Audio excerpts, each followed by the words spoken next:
Why are boxing rings called a ring when it's actually a square? Well, it might surprise you. And even though I had 106 fights in my career and won an Olympic medal inside of one of these square circles, I didn't know the answer to this question either until I've just done this research. And also when I did this research, I found out some other crazy facts about boxing, which I'm going to tell you at the end of the video, which will definitely shock you like it shocked me. You may have heard of the term the square circle. People call it this because it's a square, but it's called a circle, as in a ring. But why? Okay, let's take it back. Fighting as a sport actually goes back to 4000 to 3000 BC.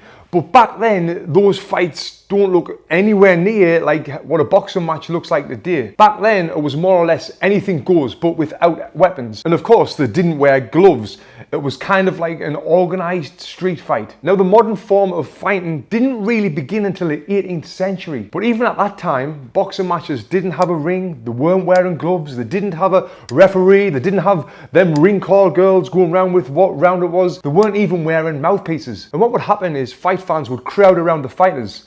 They would often draw a big circle on the ground for them to stand around, which meant they would be standing around in a circular ring. You see where I'm going with this, right? But what happened when they changed this into a boxing ring is very interesting.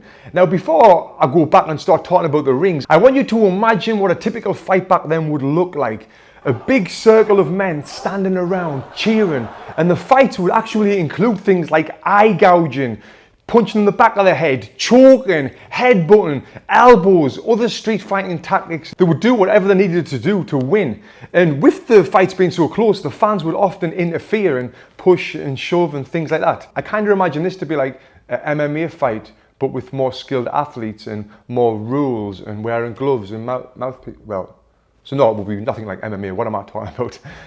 But it's crazy to think back then, why would anyone want to get into the sport of boxing? When there's a chance that you could lose your eyeball, you could get your teeth knocked out. It would take a certain type of crazy lunatic to want to get into the sport back then, right? Then all of this changed when a fighter named Jack Broughton developed the first set of formalized rules in boxing. This was in 1743, with the goal of making boxing more civilized competition. After he fought George Stevenson, who suffered from severe injuries after the fight, and he died a few days later. It made it clear to him that, yeah, we need to make some changes. He was so saddened by the death of his opponent, he'd come up with the new Broughton rules. This was to minimize harsher aspects of the sport, like the forbidden hitting them below the belt. And you weren't allowed to hit your competitor when he was down. And he also added in, you got 30 seconds to recover to continue with the fight, or you will be the loser. It's crazy to think these rules were not already in there. But they still didn't wear boxing gloves.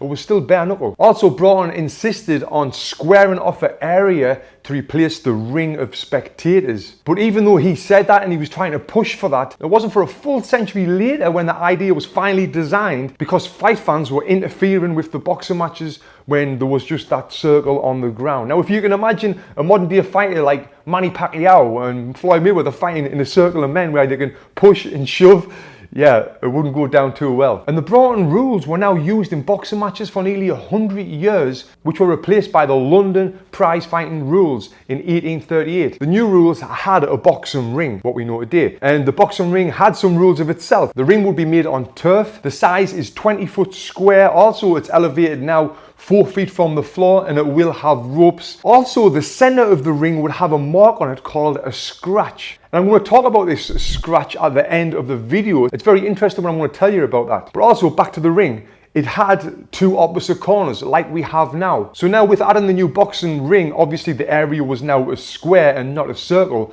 But the term ring was so integrated and so well known in people's vocabulary when it comes to boxing that they kept the name ring even though it was a square, and that's where the term the square circle comes from. But then around 30 years later, in 1867, the rules of boxing were improved even more by a guy named John Graham Chambers with the new, what you've heard of now, the Marquess of Queensberry rules. This is where the modern day rules come from. The big changes here were there was no more bare knuckles. Fighters had to wear padded gloves to fight. There was no more attacking your opponent when he was down. And if you knocked your opponent down, now they went to 10 seconds recovery time before the fight was announced over. Also, this is when they brought in the timing of the rounds. It will be a 3-minute round with a 1-minute break, exactly like we've got now. And of course, these new rules were all in a square boxing ring. Now I'm going to give you 5 crazy boxing facts that will probably blow your mind about boxing, which I just learned myself. I want to just say,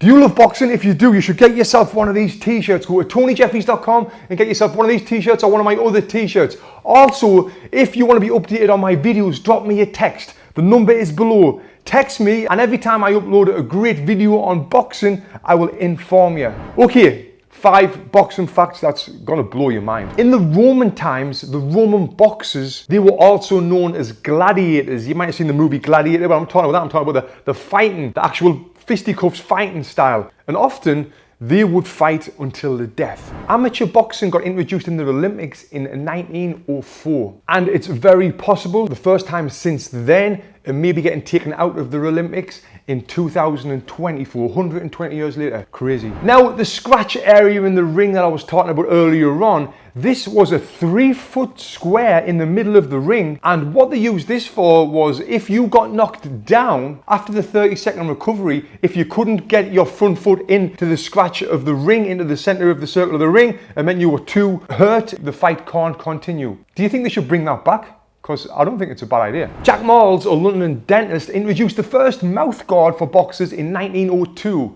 At first, as you can imagine, there was many fighters losing their teeth. So the mouth guard didn't just protect fighters from losing their teeth, but also they were getting their mouths ripped open as well, so it protected them from that. But it was only used for training sessions. It wasn't until another 11 years in 1913 where the first boxer wore a mouthpiece in an official fight. How crazy is that? And it didn't take long for mouthpieces to catch on in boxing before everyone was wearing one. The longest boxing fight known in history took place in New Orleans in 1893 between Andy Bowen and Jack Burke. This fight, listen to this fight lasted 111 rounds. It took several hours, both of them beating each other up. And what was even crazier about this is when the bell went for the 111th round, both fighters were so dazed and exhausted, they refused to come out of their corners. So the referee ruled the contest as a no contest. Which, thinking about it, after you've fought 111 rounds, you shouldn't be called a loser, right? You should never be a loser like that. One thing that's crazy is back then as well, boxers used to stand like this in this funny, silly boxing stance. Do you know why? Well, click here and watch this video next when I'll explain exactly why they stood in this silly boxing stance. Click here and watch this next.